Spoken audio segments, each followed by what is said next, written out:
Celtne, kuras montāžas gaitā ik viens rīznieks garām steidzot daudzkārt uzmetis ieinteresētu skatu, tagad gatava. 75 automašīnas Kamaz, katra 20 tonu svarām izšķirošajā pārbaudē. Novērtēsim šo brīdi tilta projekta autora kijevieša Georgija Fuksa dzīvē. –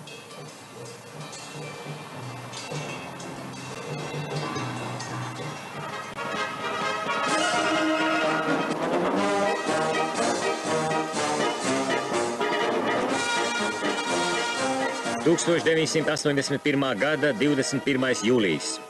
41. gadskārta kopš padomju varas atjaunošanas Latvijā. Vanšu tiltu atklāja Latvijas Komunistiskās partijas centrālās komitejas pirmais sekretārs Augusts Voss. Svinīgajā brīdī piedalās arī PSRS transporta celtniecības ministrs Ivans Sasnovs.